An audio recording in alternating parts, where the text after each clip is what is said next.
So what I want to talk about in particular is the notion of blockchain and blockchain protocol. And blockchain, let me just first back up. Blockchain is the technology behind Bitcoin. So effectively, Bitcoin was the first use case of blockchain technology. It's brand new software architecture, effectively. And so we have to talk about blockchain because there's unbelievable implications of blockchain. So let's dive into it. And it's a tricky topic, and I don't have a long session. It's a relatively short session this evening, so I'm going to do my best to explain it. But this is right here. This is the most important part as far as that explanation goes. So blockchain is effectively just a distributed ledger. So imagine a ledger of transactions, just a ledger of transactions. But instead of having it in one place, you actually have it in dozens or hundreds or thousands of different places simultaneously. Okay? Each one of those places is called a node. Okay, so the same ledger exists in all of these different nodes, and it's a consensus-based system. So all these nodes have to agree that you've got the right ledger of transactions. That makes it extremely difficult to hack. Right? You can't hack it, because if you hack one node, you have to hack all the others at the same time in order for the change to actually take place. Right? It's very, very difficult to do. So a lot of people would say it's impossible to do. And I might add that the Bitcoin blockchain has never successfully been hacked. A number of exchanges have been hacked, a number of wallets have been hacked, but the Bitcoin blockchain has never been hacked. And believe me, everybody has tried. Everybody has tried. Now, it gets even better. It gets even better. And listen to this sentence. Because every time a new block of transactions is added to the chain of previous blocks, hence the blockchain, okay? The latest block includes a summary of what was in the previous block. They call it a hash, okay? That means that once it's on the blockchain, you can't change it after the fact, because you would have to hack every successive block in order for it to take effect. And you'd have to do it on dozens, hundreds, or thousands of nodes at the same time. So you really can't do it. So effectively, what blockchain does is it automates trust. That's the sentence I really hope you remember that sentence. Blockchain automates trust. It's a software architecture that makes it almost impossible to hack and manipulate the data. What does that allow you to do? What does that allow you to do? That means you can transact business with people you don't trust and rely on the software architecture to guarantee it. Okay? So, how is it being used? This is what I do for a living. I'm looking at use cases and case histories and success stories. Where's the private equity money going? Where's the venture capital money going? That's what I do every day. I love what I do. Guys, I'm a nerd and a geek. I love this stuff. I truly do. Okay, so last year, the Wells Fargo Bank with Commonwealth Bank, they did a POC, a proof of concept, where it involved 88 bales of cotton. And these 88 bales of cotton were shipped from Texas to China. Okay, and again, just to make it clear, you have a producer of the cotton, you got a trucking company that takes it to the dock, you got a loading company that takes it on the ship, you got customs clearance, then you got the boat itself that goes across. And then on the other side, you got another customs clearance, you got an offload, you got a trucking company, and then the recipient. So a whole bunch of people involved. And once it got to China, and the barcodes were scanned on the 88 bales of cotton, as soon as those barcodes were scanned, it automatically transferred title and authorized payment automatically. Because it was all done on an Ethereum-based blockchain using what's called a smart contract. Okay? Now, what's a smart contract? Smart contract is basically just a contract that includes if-then statements. Okay? And by the way, there's nothing unique to smart contracts on blockchain. There's a big debate about do we need to have something on a blockchain, or can we just do it on a database? There's a lot of good reasons to just leave it on a database. Not everything needs to go on a blockchain. But by the bottom line, and we've had databases, of course, for decades. So they used to be called stored procedures. Same thing. Now they're called smart contracts, exactly the same thing. But the bottom line is you can create a smart contract that has all the stipulations of the order, all these milestones along the way, and everything just ticks off automatically. So when you think about a smart contract, just think about wills and contracts that execute themselves, right? Just to have an idea of what that means. But this has had an unbelievable impact on the potential in the distribution sector, okay? Because, and here's where it gets interesting. So imagine the different parties in the transaction, right? You've got the 88 bales of cotton. A transaction like that could easily involve 30 different companies, certainly 20, right? And many times as many as 30 different companies. So just the basic categories of people involved, you've got obviously the supplier, you've got the customer, you've got regulators, you've got the distributors, you've got the banks, okay? Well, if everything's connected on a blockchain using smart contracts, then all those different parties are connected because they're the individual nodes on that private blockchain. Okay, you can have a public blockchain, you can have a private blockchain. So imagine your supply chain for the business that you're a part of. I'm sure everyone here has a business, or probably many, that you're involved with. All the players to the transactions, they're the individual nodes on the blockchain, which means it's consensus, right? So once you upload the smart contract for the latest order, everyone has to agree that these are the terms. We all agree. Everything's cool, right? After that, every one of those companies, they all have order takers. They have order trackers, project management. After the fact, you have audit, you have compliance. All of that effectively goes away. The whole thing's automatic. And if you use a cryptocurrency for payment, you can get rid of the bank altogether. Imagine. Imagine the implications. Now, it gets even more interesting because, like, let's take Microsoft, for example. I just did an event with Accenture on the Microsoft campus in Redmond, Washington, and believe me, they are working on this at a furious pace. But if Microsoft deploys blockchain, Microsoft probably sells to every Fortune 500 company. Probably, right? If it deploys blockchain and every one of their customers becomes a node on a private blockchain for supply chain management, that one company deploys blockchain and it sweeps the entire Fortune 500 into a whole new paradigm of supply chain management.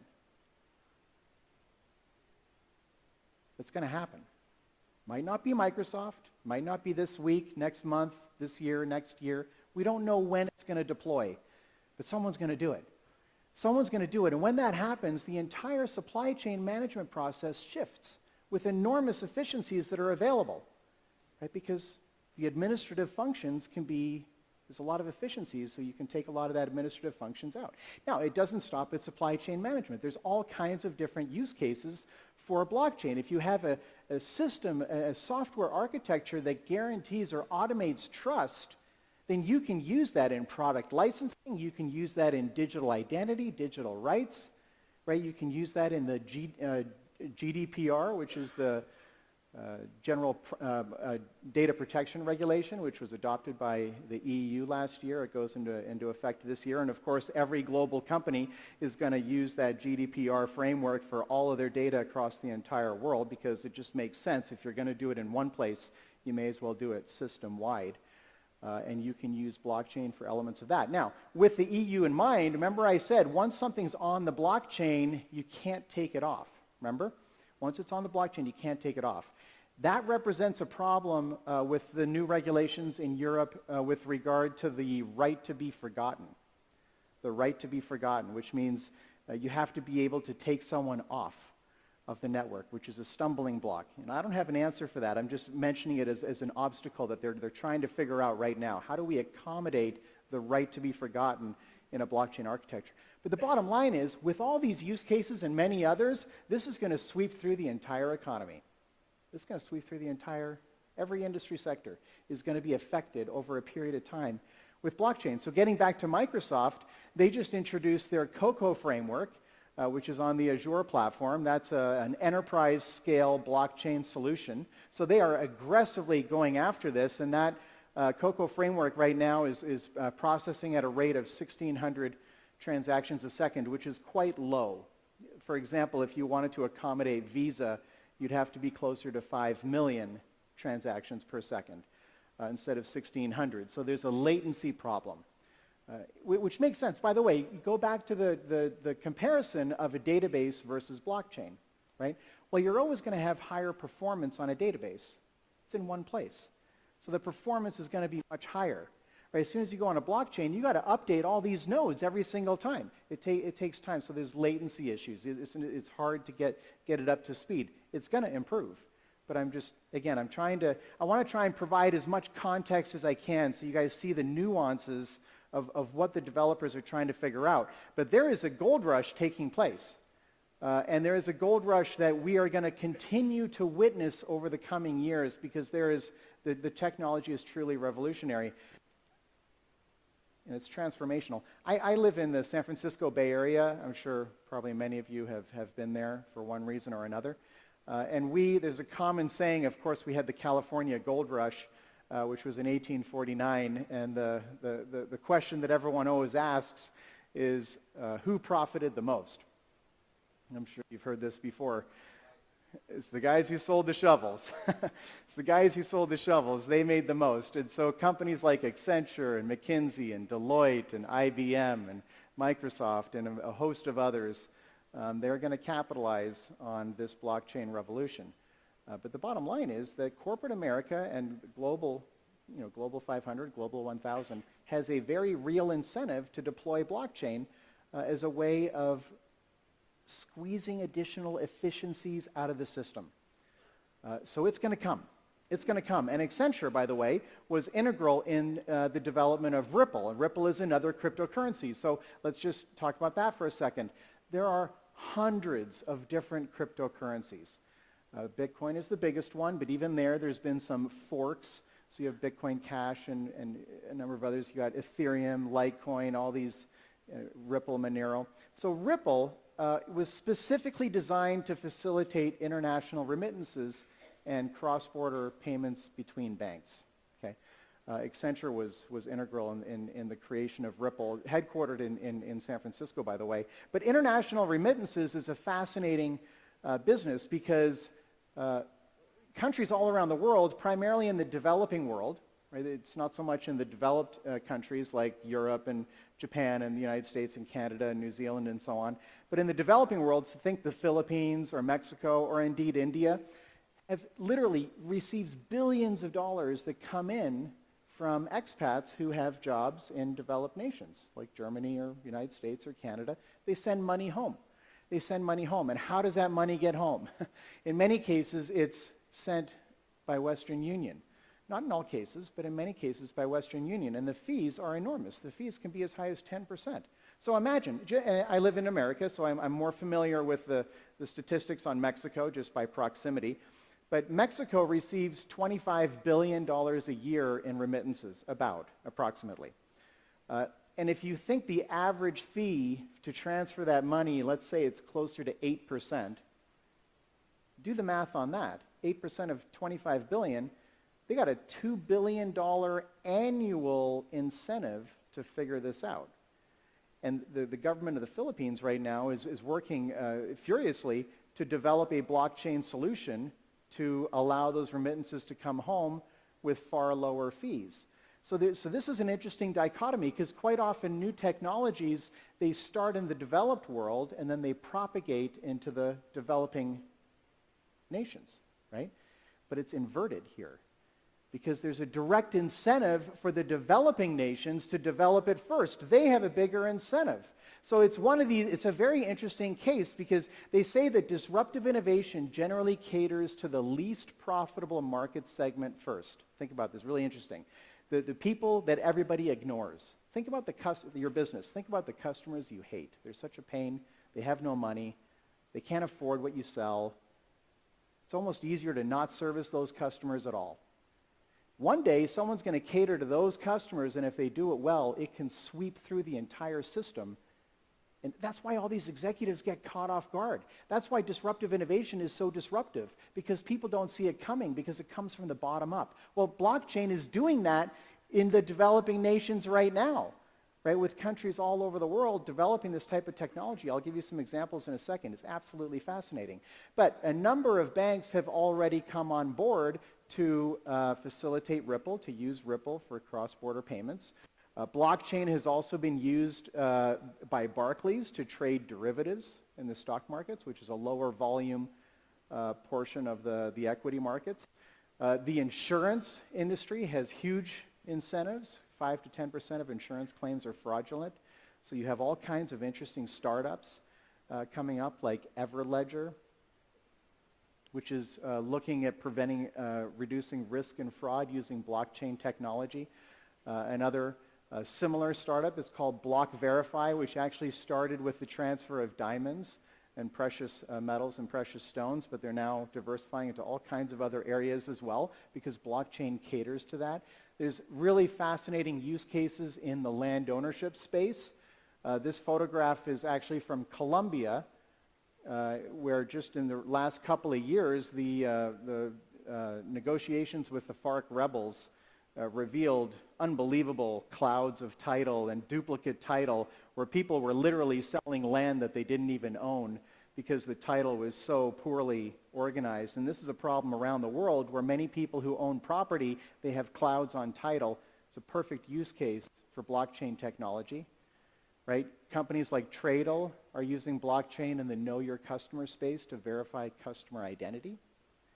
We also have the ID 2020 program, which is using blockchain technology to verify customer identity for refugees all around the world. This was also a collaboration between Microsoft and Accenture. Watch Microsoft and Accenture. They're absolutely trailblazing right now. They're doing some fascinating things.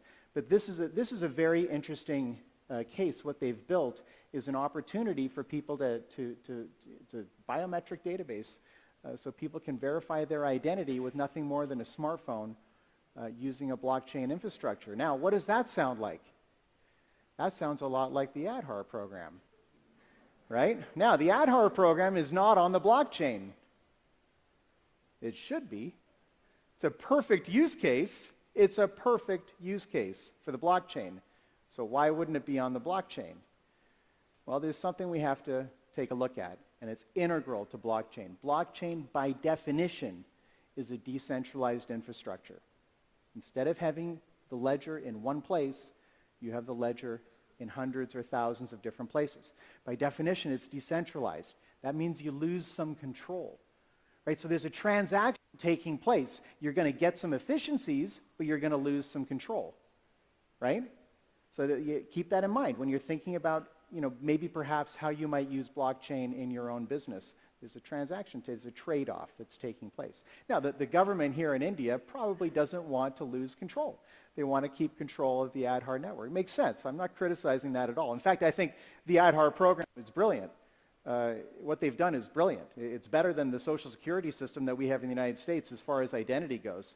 So there's a lot of potential with what they've done, and they could go a lot further. I know there's some debate, and I'm no expert, but looking in from the outside, from what I've read on the internet and so on, and reports that I buy, I think it's really fascinating what they're doing. But the idea of decentralization is critical. So I follow trends. That's a big part of what I do, is I try to identify trends. Where are they going? Where are they pointing? And if there's a lot of microtransactions, and you can get really finite with predictions.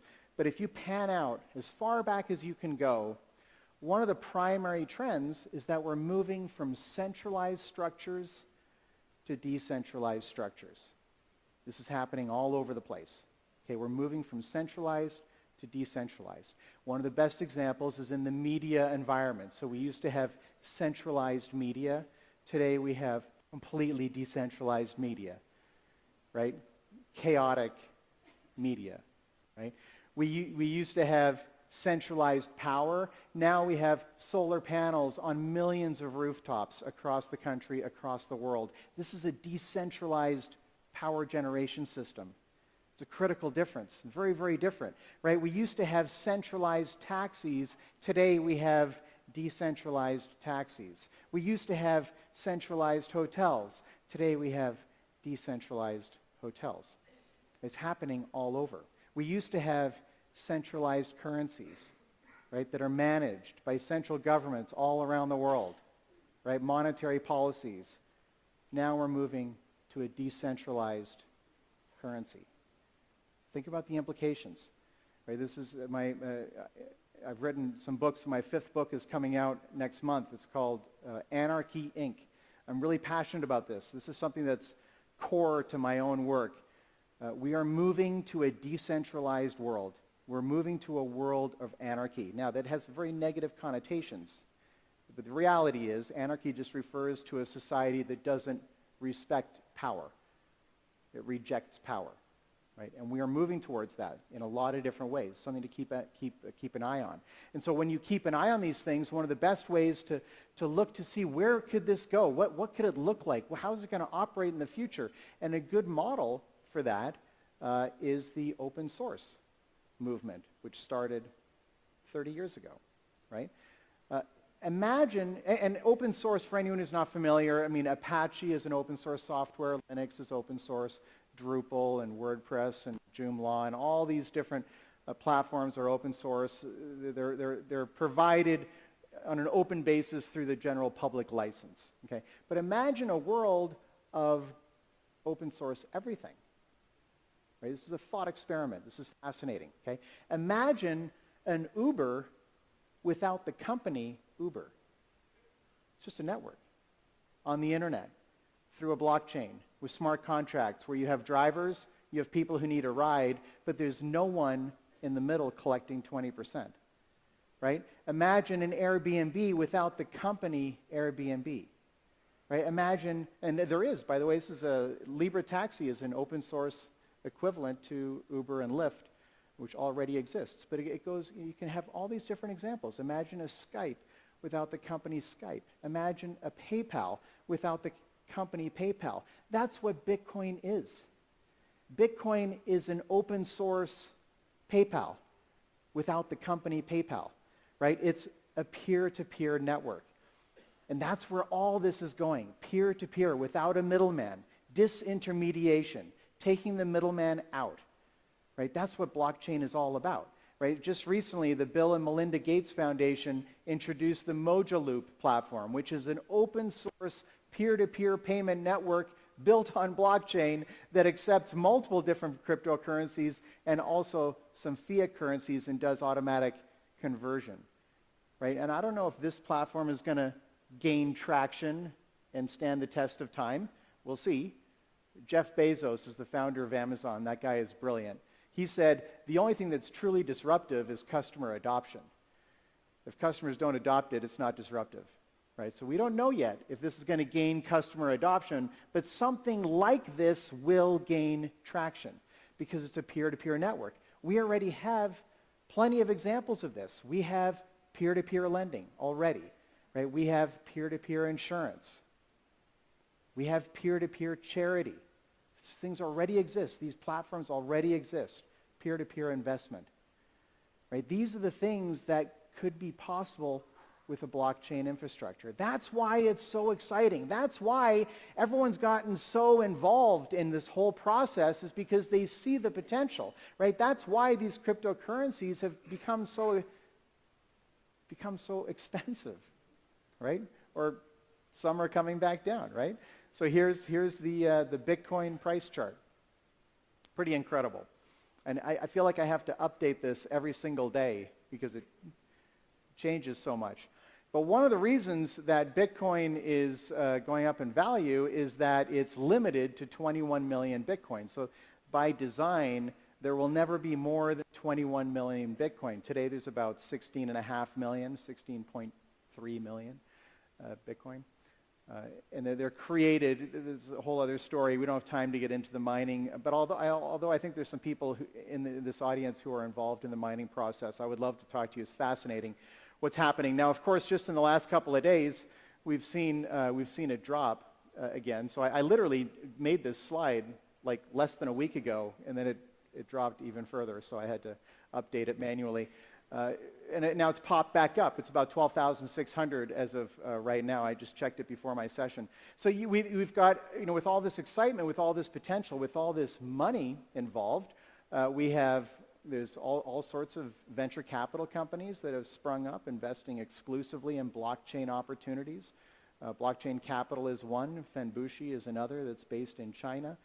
There's all sorts of hedge fund type companies that are investing in cryptocurrencies in one format or another. Metastable is one, Polychain is another, Ether Capital is a third.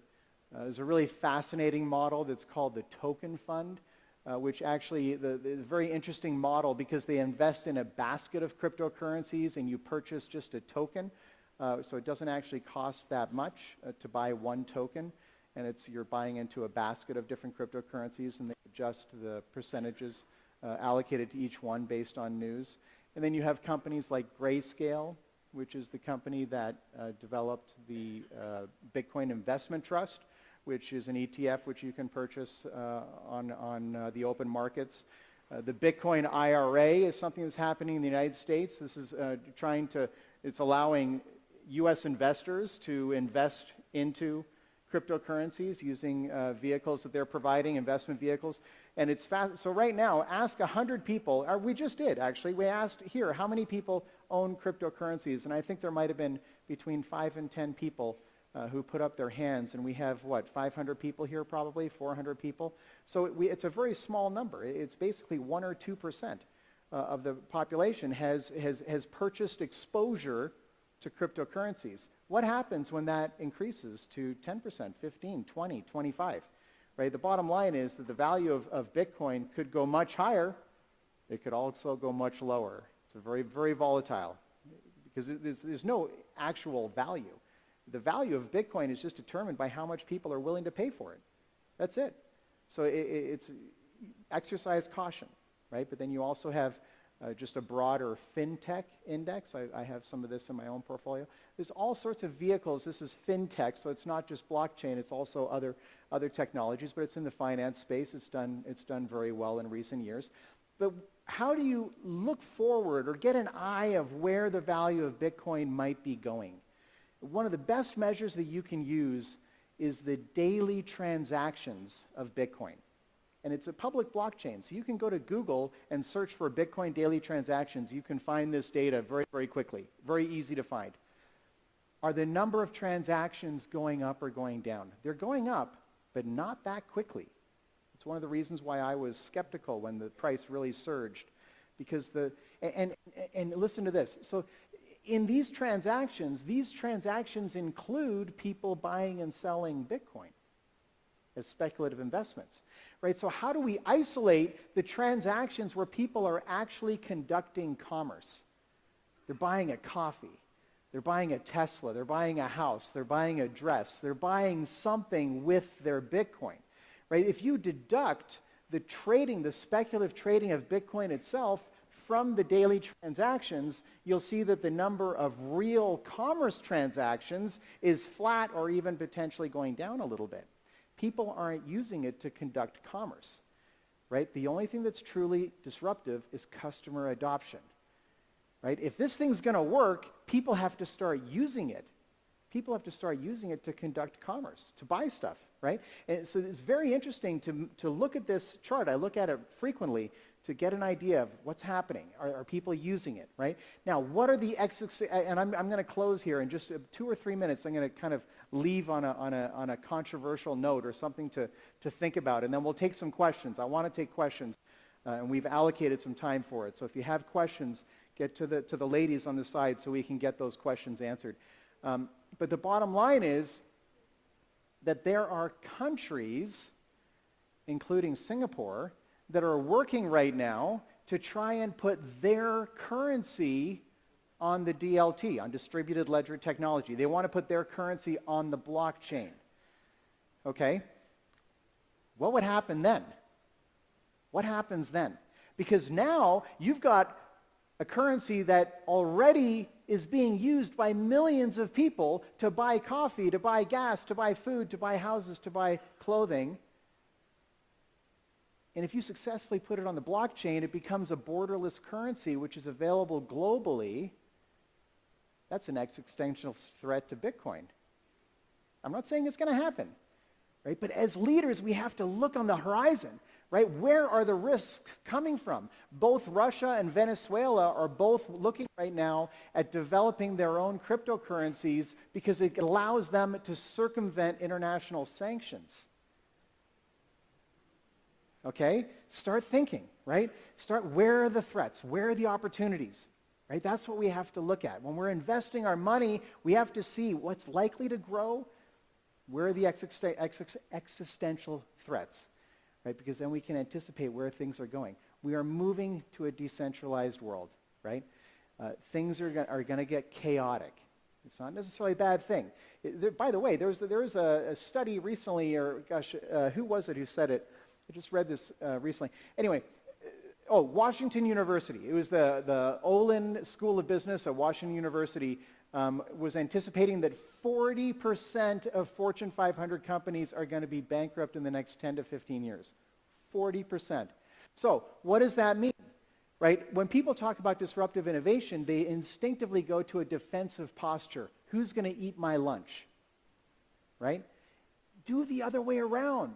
Go on offense. Who else's lunch can we eat? If 40% of those Fortune 500 companies go bankrupt, that means there is a huge ton of opportunity for the companies that are poised to take their place. Moving to a decentralized world, change, right? We're in a time of increasing and accelerating change. It's scary, yes. It's also exciting. It's a huge opportunity. So I'm going to stop it there, but again, we've allocated time intentionally to answer questions. I know this is a complicated topic, and I'm certain there's questions. So please, number one, thank you for your time, and let's do some questions.